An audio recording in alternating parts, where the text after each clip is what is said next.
Okay, so the next question, and Don, you'll be the first one up on this one, I hope, near as I can tell.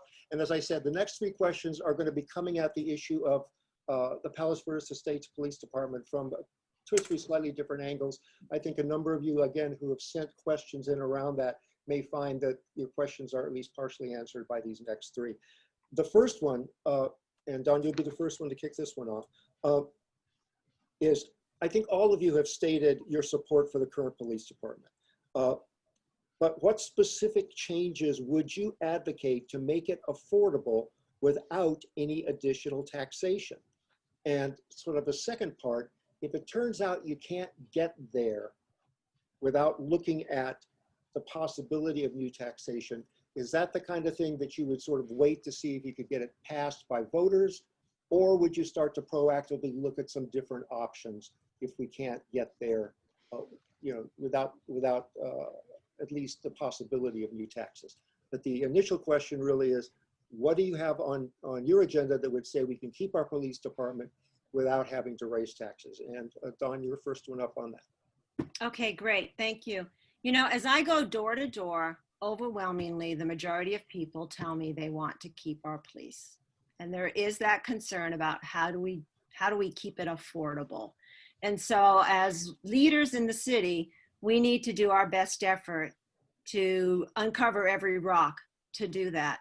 So I look at this as in 2 ways. I look at, and many of you probably saw the mailer that came out in the last day or 2.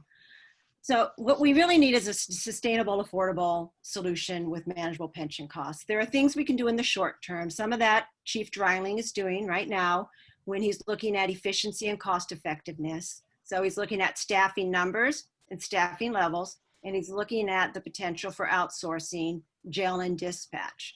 He's the expert. I look to him to tell us what he thinks makes sense to have the most efficient and cost-effective department possible.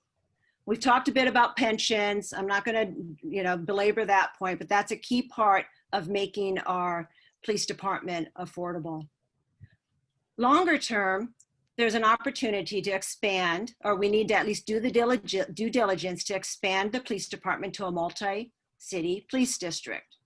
By doing that, if we expand it to another city, we're able to create a new entity, which takes them out of being a PVE employee and required to be in CalPERS to something where we can create a different type of compensation plan. We can pay them more today, more money in their pocket. We can give them a defined contribution pension plan, and there are benefits for both residents and staff. Great, thank you so much. Gayne, you're up next. Thank you. So we're back to revenue, because if we look at the city, according to what I've heard from the chief, he has again cut things very close to the bone.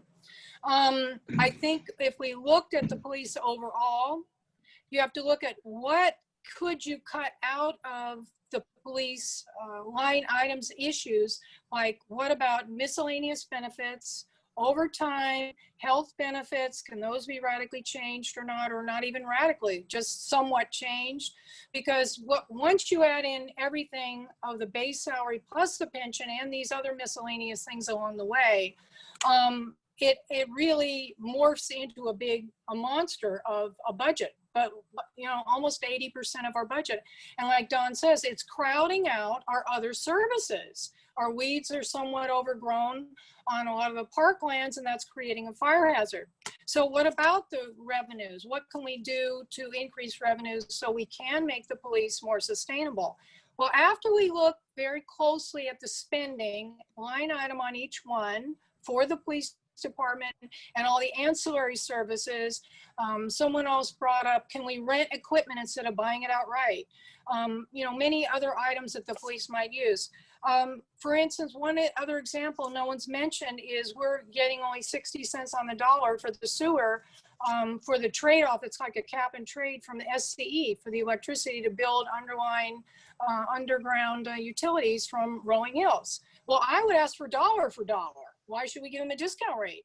So that's just one example I came up with, other than a lot of other things that some of the bell ringers that attend City Hall all the time, they list, oh, wow, they found $500,000 of expenses that they can save. That's a lot of money. So yes, I think it could be sustainable if we really look hard. Thank you very much. Okay, Bill, I think you're up. Good. All right, yeah. That was a close one. All right.